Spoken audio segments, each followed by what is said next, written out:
Because if Israel fails in Gaza, all of us, we will be next.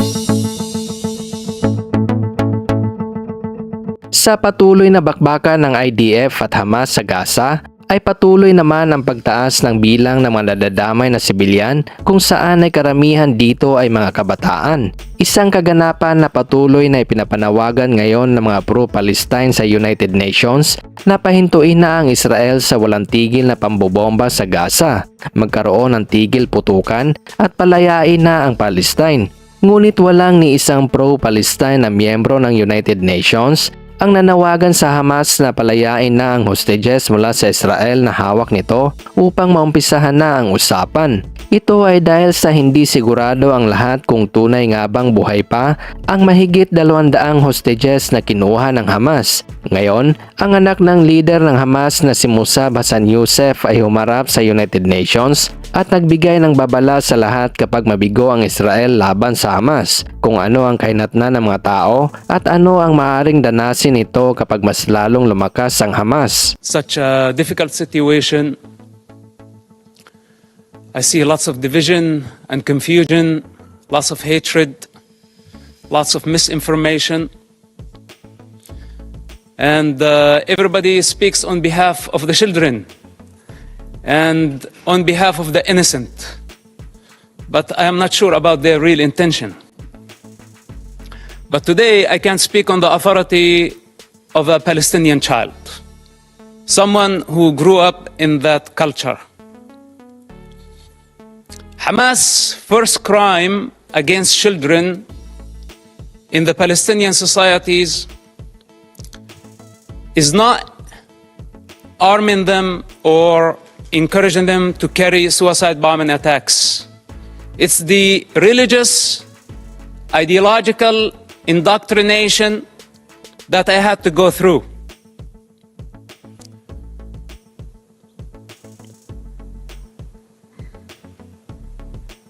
With one intention in mind: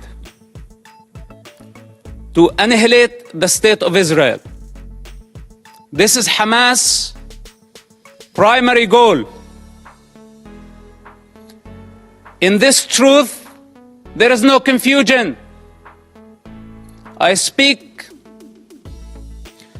as first-hand witness on Hamas and their intention. My father is one of the founders of Hamas movement. I was there when Hamas was born. I was before Hamas was born. And as I said before, I will be there after Hamas is dead.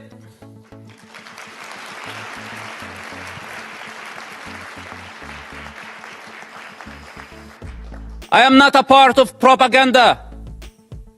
I don't work for nobody. I only represent myself.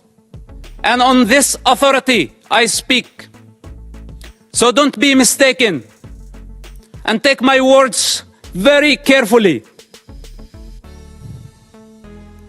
Hamas is committing a crime against this generation and the next generations to come. So blaming Israel is not going to solve the problem. Imagine a 10-year-old child. When I disobeyed Hamas, I was tied up to a post and I was whipped by Hamas top leader. And I don't want to mention his name because he's not worthy.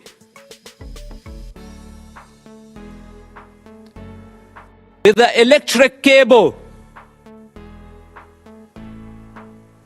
Every lash, I lost my breath. Until I lost my consciousness. My father was in prison at that time. And this leader thought that he was my mentor. This is Hamas discipline. This is how they wanted me to be. to become a violent savage like them.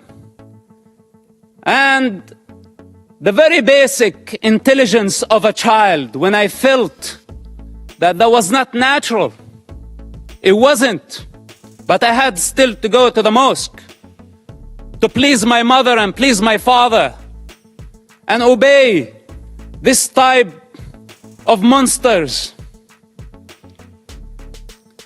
I hate to talk about my personal struggle, and I hate to be in a position to be at defense. He also don't like to be at defense, because this is what Hamas did to Israel on October 7th. They put all of us at defense. But this doesn't mean that we are not going to win the war.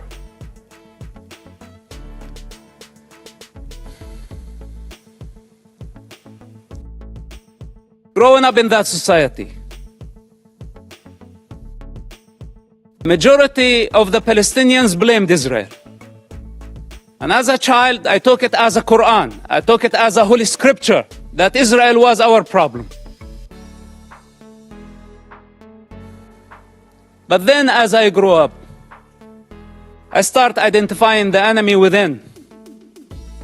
The religious authorities, the corrupt leaderships, who basically did not care about children, they did not care about Palestinians, they still don't care about nobody but themselves.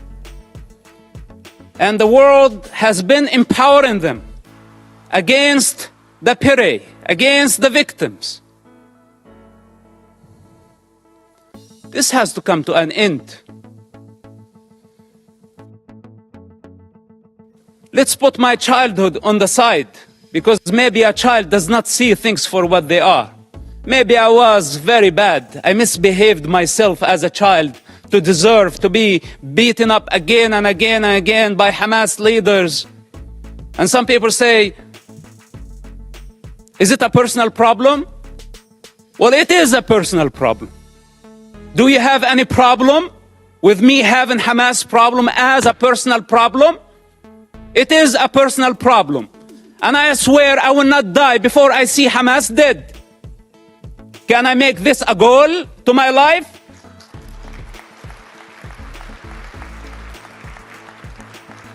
You know, unlike many of the leaders who sit here and give Hamas legitimacy by not condemning them, if the entire world stand there and say otherwise, the child witness within will always be there, and nobody can deceive that child anymore.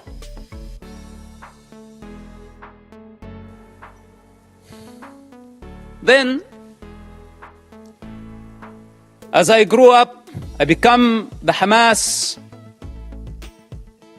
or the Islamic student movement president in our town, and I became part of the movement. It's just out of the love for my father and our family. I had no other choice, which somehow led me to imprisonment at the age of 18, just few weeks after my 18th birthday, May 28th, 1996.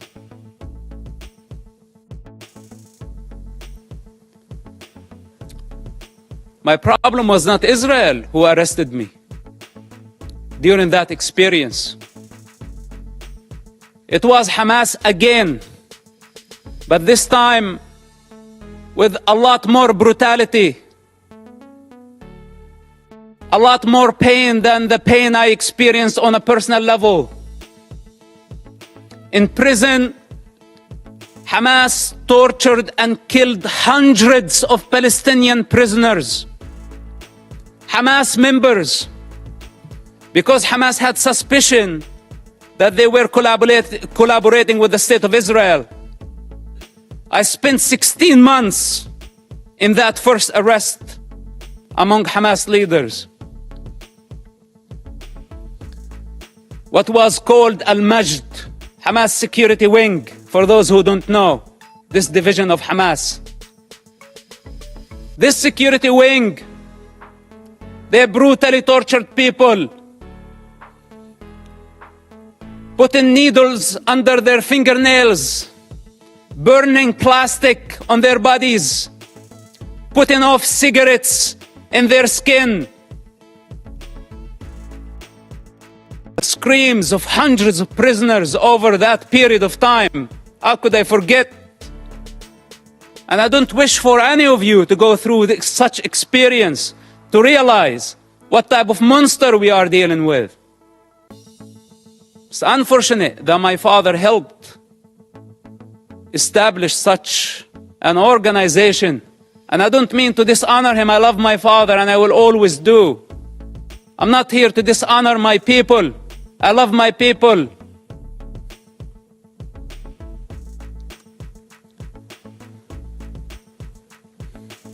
But I cannot believe how far Hamas was able to travel in this madness, and we could not stop them. After I was released from prison, I made very hard choices. And I don't have the time to go through all my motives, but yes, I had many motives. Many motives to fight against Hamas, and I still do. And nobody can get in my way. Not even the United Nations.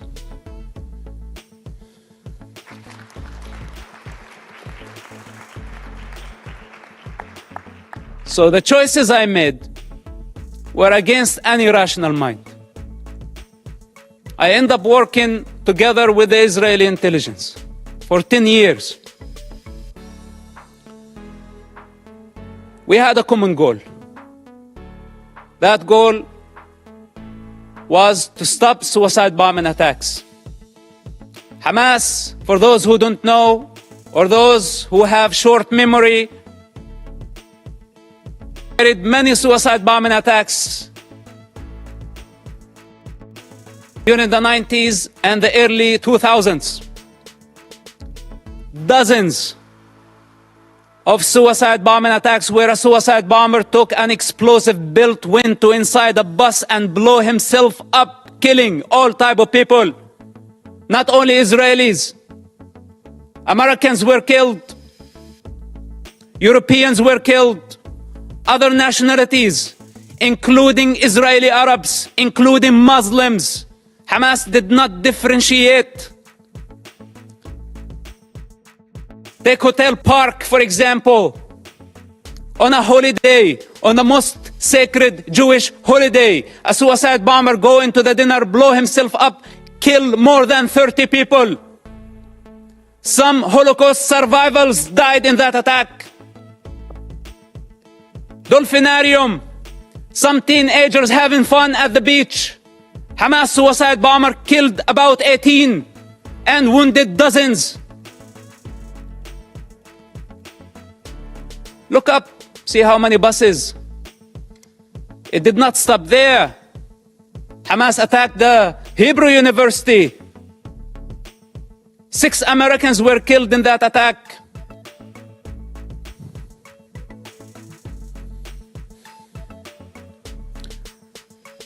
They targeted synagogues. They targeted everywhere. Knowing the Israeli retaliation, they invite violence, they love violence. Hamas, without chaos, cannot survive.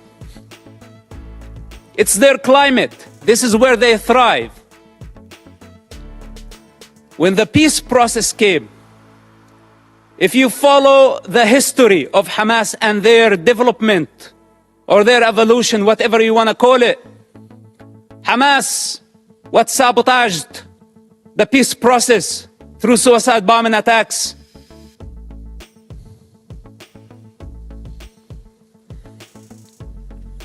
And they don't have a vision. That's the problem. Because nobody can satisfy their ambition when they are waging a holy war. We're not talking about IRA. We're not talking about other political terrorist organizations that we can pressure them, bend them, bring them to the negotiating table. We are talking about a religious group that does not believe in political borders, that wants to annihilate an entire race in order to build an Islamic State. I don't know what else can be said about this group. And I don't know why it's not obvious to everybody that the United Nations fail to condemn them. Bunch of rapists. This is what they are. Lower than animal consciousness.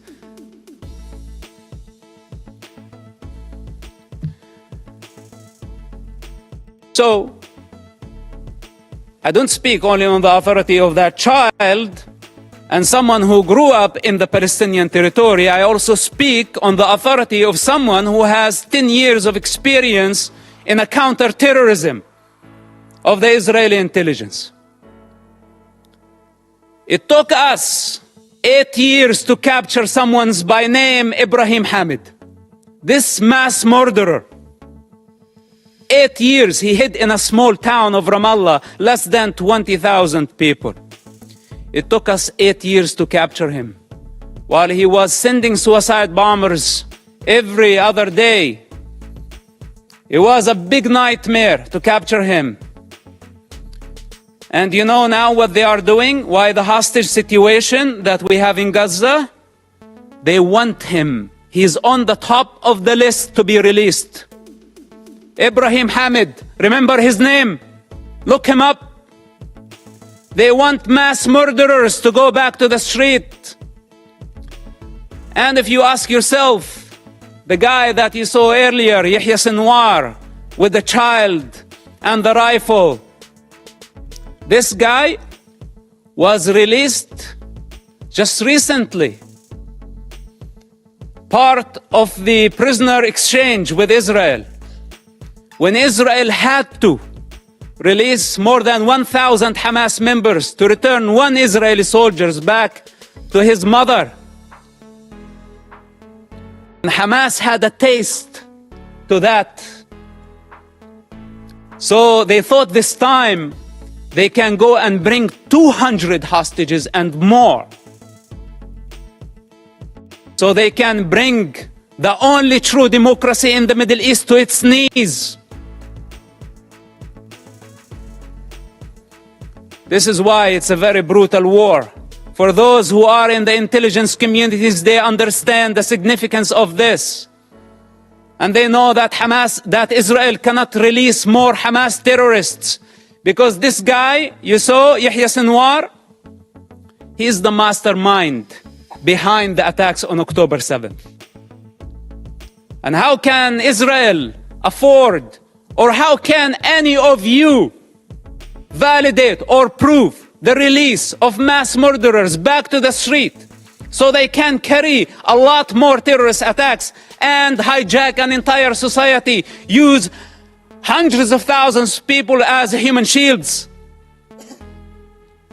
Is this our way of solving the problem? We need the correct vision.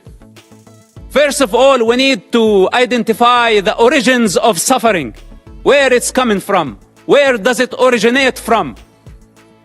We need to identify the disease. Then we can provide the cure. Up to this point, we haven't identified the disease. And for those who know the problem, they don't have the courage to stand and say, we have a problem with Hamas. But most of us have our own calculations.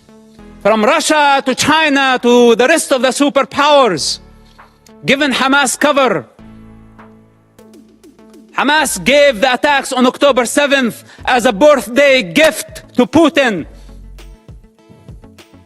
For those who did not make the connection. And I don't want to go farther. Now nobody's talking about Ukraine. using Hamas as the wild card in the Middle East, igniting a religious war to just divert your attention somewhere else. All those criminals, whether they were high profile or low profile, they are all savages. They are all enemies of children and enemies of humanity. The United Nations and the rest of the international community have empowered con men who used what's so-called Palestinian cause to become richer. They were seeking power and wealth. They did not care about the Palestinian people. As the children of Gaza sink in despair and poverty, leaders of Hamas, along with their families and their entourage, enjoy the Four Seasons Hotel in Doha, Qatar.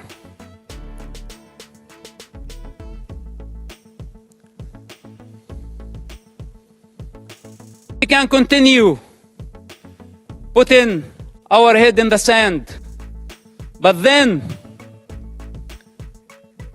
we have escaped our responsibility. I can go on and on for hours, or should I say for 46 years of my life. But I don't have the time. I don't have the time.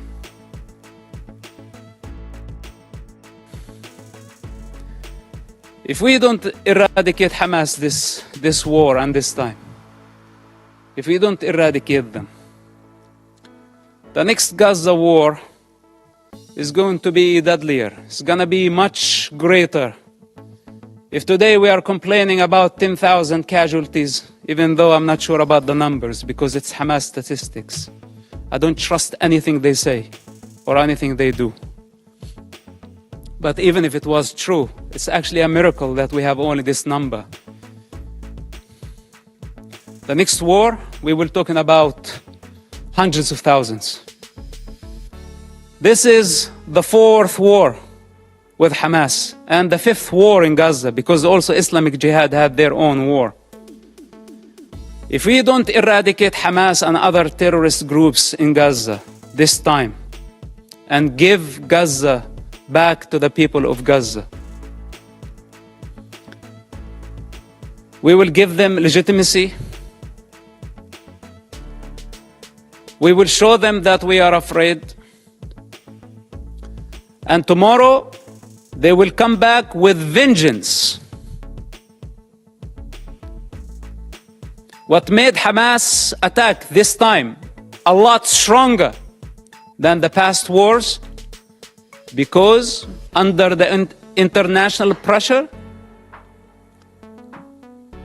we had to negotiate with them. And we had to give them legitimacy. This is what encouraged them and gave them power. You know, Qatar, for example, it's a member of the United Nations, playing the mediator, etc. They could have fooled me.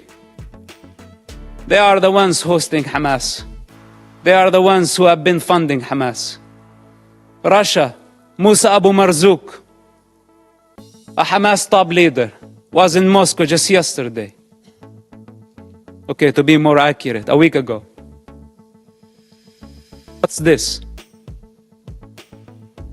Where democracies should be united in fighting such savages. All of us saw Hamas, you call a hostage situation, but you want the true term Hamas uses for this? Booty. It's not even hostages. It's not war prisoners. All of us saw Hamas, savage, grab a teenager girl from the neck, pushing her into the unknown. That's your very freedom. That girl represents your freedom. And None of us thought about the mother of that kid and how she felt about seeing her daughter being dragged that way by a savage who wants to dominate, who sees women as a property. This is how Hamas sees women, a property, something they can own. As they want to own territory, more territory, their lust, their sexual lust, their lust for power, their lust for territory.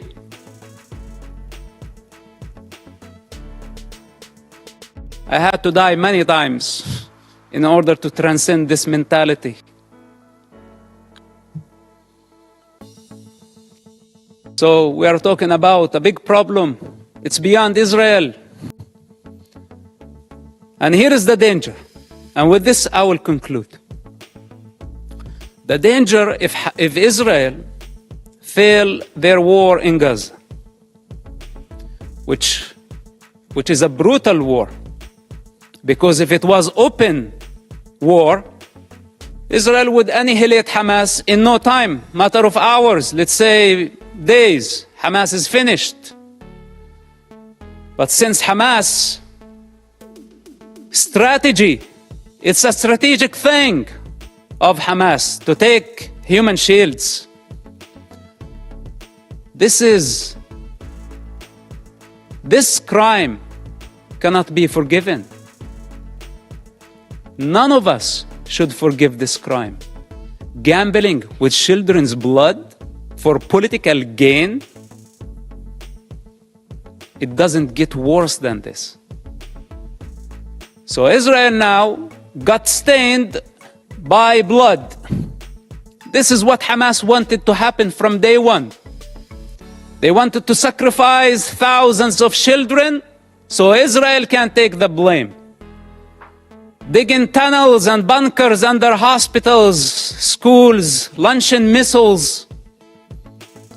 A Hamas misfire, how many people killed at a hospital, and they went so fast to blame Israel, and the rest of the world listened to them and listened to their propaganda. Nobody is concerned to check what is true and what is false. Whatever that serve our political and short-term interest, we go for it. Suicidal, not knowing that we are going against evolution. We are going against the collective consciousness of humanity.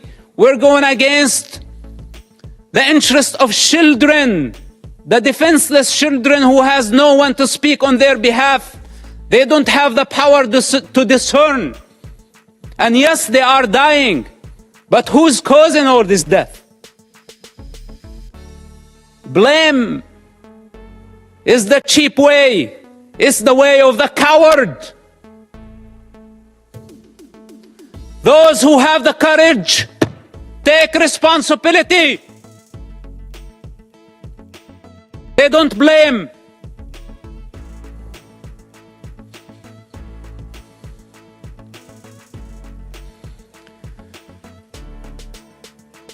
If Hamas is not defeated, if Hamas is not eradicated in Gaza,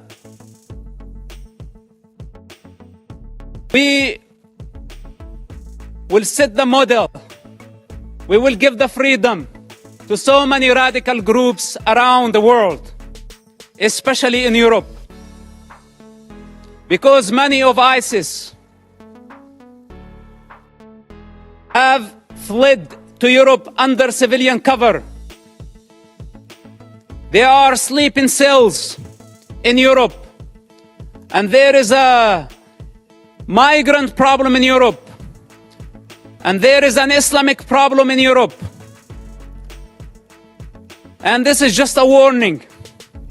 If you really care for the global security, and I speak as a person who was part of the counter-terrorism effort against radical Islamists, if Hamas is not defeated in Gaza, it will inspire many groups around the globe. They will see that few thousands of savages can blackmail the international community, the superpowers, and bring democracies to their knees. Many of them are watching now, and many of them are very happy about how the world is responding. And many of them are satisfied to see the state of confusion and fear and anxiety. This is the time to get united. Because if Israel fails in Gaza, all of us, we will be next. Thank you for listening, and thank you for giving me the opportunity. May God bless all of us and protect our children, not only the Palestinian children, but also the Israeli children. Bring the hostages back to their families. And may God bring peace to this divided world. Thank you very much for listening.